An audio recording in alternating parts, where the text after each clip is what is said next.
बिस्मिल्लाहिर्रहमानिर्रहीम। अस्सलाम वालेकुम दोस्तों, आप सब कैसे हैं? मैं उम्मीद करता हूँ आप सब खैरियत से होंगे।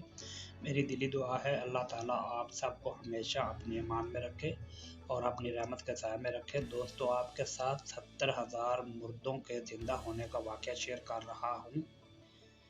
ये हज़रत हज़कील अलैहिस्सलाम की कौम का एक बड़ा ही इबरत खेज़ और इंतहाई नसीहत अमेज़ वाक़या है, जिसको खुदावंद क़ुद्दूस ने कुरान मजीद की सूरत बकरा में बयान फरमाया है। हज़रत हज़कील अलैहिस्सलाम कौन थे? ये हज़रत मूसा अलैहिस्सलाम के तीसरे खलीफा हैं, जो मनसब नबूवत पर सरफराज किए गए। हज़रत मूसा अलैहिस्सलाम की खिलाफत से सरफराज होकर मर्तबा नबूवत पर फैज़ हुए। फिर इनके बाद हज़रत हज़कील अलैहिस्सलाम हज़रत मूसा अलैहिस्सलाम के जानशीन और नबी हुए। आपका लक़ब ज़ुल्कफ़ल है। आपका लक़ब ज़ुल्कफ़ल इसीलिए हुआ कि आपने अपनी कफ़ालत में लेकर 70 अंबिया कराम को कत्ल से बचा लिया था, जिनके कत्ल पर यहूदी कौम आमादा हो गई थी। फिर हज़रत हज़कील अलैहिस्सलाम भी खुदा के फ़ज़्ल व करम से यहूदियों की तलवार से बच गए और बरसों ज़िंदा रह कर अपनी कौम को हदायत फरमाते रहे। 70,000 मुर्दों के ज़िंदा होने का वाक़या। मुर्दों के ज़िंदा होने का वाक़या ये है कि बनी इसराइल की एक जमात जो हज़रत हज़कील अलैहिस्सलाम के शहर में रहती थी, शहर में ताउन की वबा फैल जाने से इन लोगों पर मौत का खौफ सवार हो गया और ये लोग मौत के डर से सब के सब शहर छोड़कर एक जंगल में भाग गए और वहीं रहने लगे। तो अल्लाह ताला को इन लोगों की ये हरकत बहुत ज़्यादा नापसंद हुई, चनाचे अल्लाह ताला ने एक अजाब के फरिश्ते को इस जंगल में भेज दिया, जिसने एक पहाड़ की आड़ में छुपकर और चीख मारकर बुलंद आवाज़ से ये कह दिया कि तुम सब मर जाओ। और इस मुहीब और भयानक चीख को सुनकर बग़ैर किसी बीमारी के बिल्कुल अचानक ये सब के सब मर गए, जिनकी तादाद 70,000 थी। इन मुर्दों की तादाद इस कदर ज़्यादा थी कि लोग इनके कफन दफन का कोई इंतज़ाम नहीं कर सके और इन मुर्दों की लाशें खुले मैदान में बेगौर कफन 8 दिन तक पड़ी सड़ने लगी और बेइंतहा ताअफ़न और बदबू से पूरे जंगल बल्कि इसके अतराफ में बदबू पैदा होगी। कुछ लोगों ने इन लाशों पर रहम खाकर चारों तरफ से दीवार उठा दी ताकि ये लाशें दरिंदों से महफूज रहें। कुछ दिनों के बाद हज़रत हज़कील अलैहिस्सलाम का इस जंगल में इन लाशों के पास से गुजर हुआ तो अपनी कौम के 70,000 इंसानों की इस मौत नागहानी और बेगौर कफन लाशों की फरावानी देखकर रंजो गम से इनका दिल भर गया। आप दीद हो गए और बारी ताला के दरबार में दुख भरे दिल से गड़गड़ा कर दुआ मांगने लगे कि या अल्लाह, ये मेरी कौम के अफराद थे जो अपनी नादानी से ये गलती कर बैठे कि मौत के डर से शहर छोड़कर जंगल में आ गए। ये सब मेरे शहर के बशिंदे हैं। मैं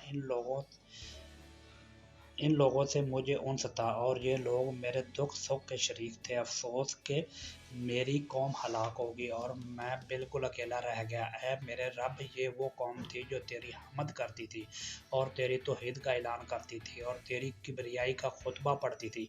आप बड़े सौदे दिल के साथ दुआ में मशगूल थे कि अचानक आप पर ये वही उतर पड़ी कि ऐ हज़कील अलैहिस्सलाम, आप इन बिखरी हुई हड्डियों से फरमा दीजिए कि ऐ हड्डियों, बेशक अल्लाह ताला तुमको हुक्म फरमाता है कि तुम इकट्ठे हो जाओ।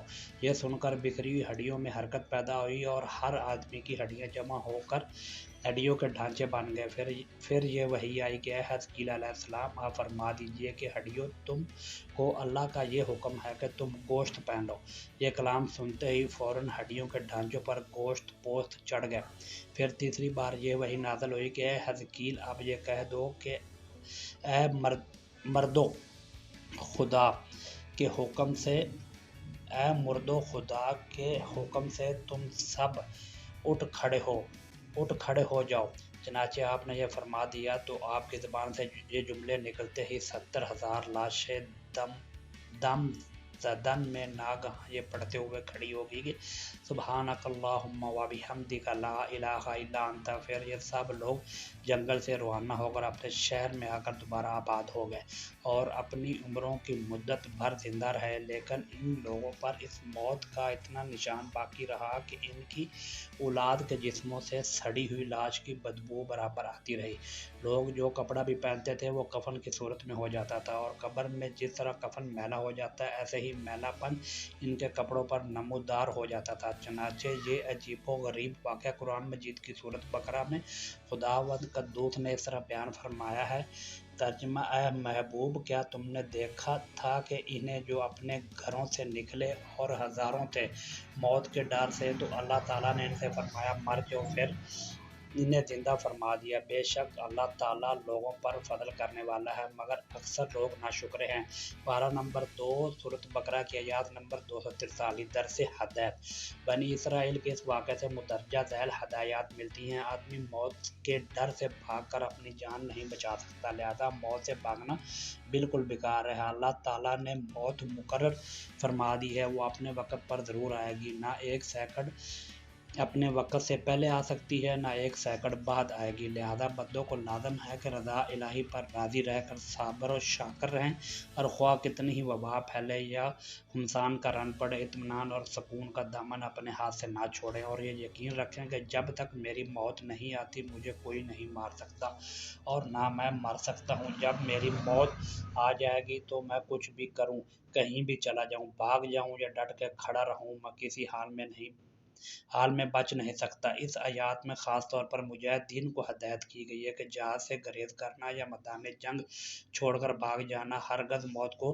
दफ़ा नहीं कर सकता। लिहाजा मुजाहिदीन को मैदान जंग में दिल मजबूत करके डटे रहना चाहिए और यकीन रखना चाहिए कि मौत के वक़्त से पहले नहीं मर सकता, ना कोई मुझे मार सकता है। ये अक़ीदा रखने वाले इस कदर बहादुर और शेर दिल हो जाता है कि खौफ और बुज़दिली कभी इसके करीब नहीं आती, और इसके पाए इस्तक़लाल में कभी बाल बराबर भी कोई कमी नहीं आ सकती। इस्लाम का बख्शा हुआ यही वो मकसद अक़ीदा है कि जिसकी बदौलत मुजाहिदीन इस्लाम हज़ारों कुफ़ार के मुकाबले में तन्हा पहाड़ की तरह जम कर जंग करते थे, यहाँ तक कि फ़तह मुबीन इनके कदमों का बोसा लेती थी, और हम हर जंग में मुज़फ़्फ़र व मंसूर होकर अजर अज़ीम और मालो गनीमत की दौलत से माला माल होकर अपने घरों में इस हाल में वापस आते थे कि इनके जिस्मों पर ज़ख्म की कोई खराश भी नहीं होती थी, और कुफ़ार के दिल बादल लश्करों का सफाया कर देते थे। आपको आज का सबक आमोज़ वाक़या कैसा लगा? वीडियो को लाइक करें और कमेंट्स करके ज़रूर बताएं। अल्लाह हाफ़िज़।